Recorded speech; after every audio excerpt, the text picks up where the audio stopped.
Perkenalkan, nama saya Dwika Kartika Chandra Kirana dari kelas CPAPLS absen 11 dalam mata kuliah Filsafat dan Teori Pendidikan.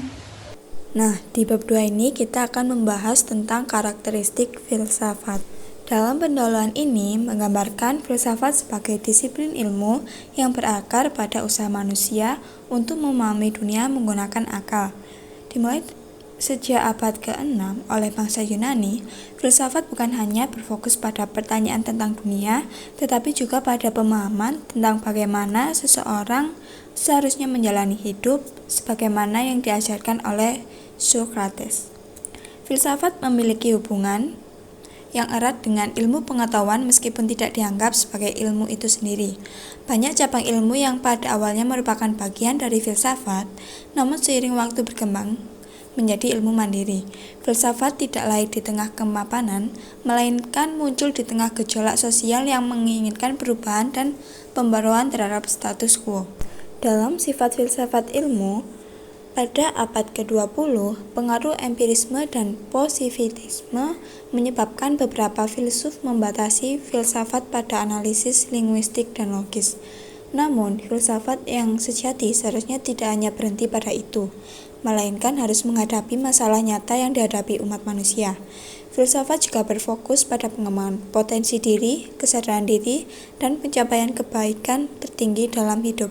Dengan demikian, filsafat adalah panduan hidup yang berorientasi praktis, membantu individu untuk memahami dan mengaktualisasi potensi mereka secara penuh dalam kehidupan sehari-hari. Dalam substansi filsafat ilmu dalam pendekatan deskriptif, filsafat ilmu adalah cabang filsafat yang membahas hakikat ilmu itu sendiri, mengkaji berbagai konsep dasar, tujuan, dan metodologi yang mendasari perkembangan ilmu pengetahuan.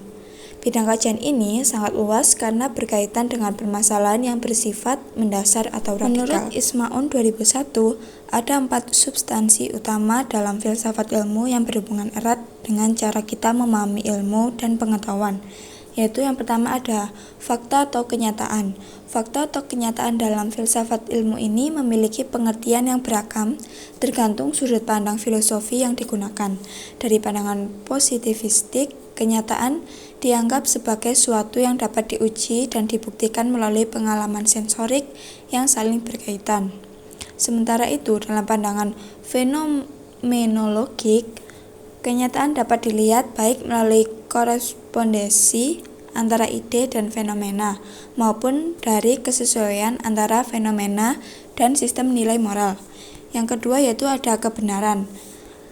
Kebenaran merupakan konsep yang tidak sederhana dan memiliki berbagai teori.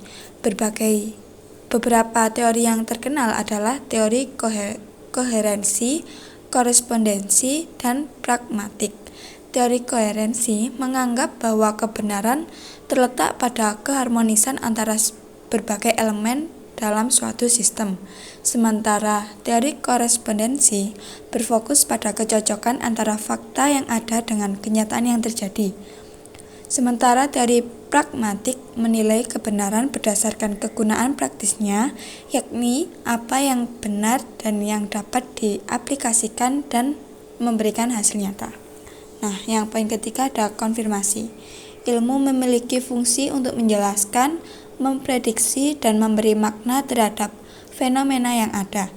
Dalam hal ini, konfirmasi dapat bersifat absolut yang didasarkan pada asumsi atau postulat yang sudah pasti benar, atau bersifat probabilistik yang lebih menekankan pada kemungkinan-kemungkinan yang didasarkan pada data dan metodologi tertentu. Nah, yang keempat ada logika. Logika dalam filsafat ilmu merujuk pada penggunaan alat berpikir yang sistematis untuk membangun argumen dan kesimpulan yang konsisten. Nah, karakteristik filsafat ilmu memiliki 3 ciri utama menurut Zainal 2014, yaitu ada ekstensif, intensif, dan kritis. Nah, ciri-ciri filsafat ini memberikan dua terobosan besar dalam cara manusia berpikir. Terobosan pertama adalah mencoba memahami dunia hanya dengan menggunakan akal dan rasio tanpa bergantung pada agama, wahyu, otoritas, atau tradisi.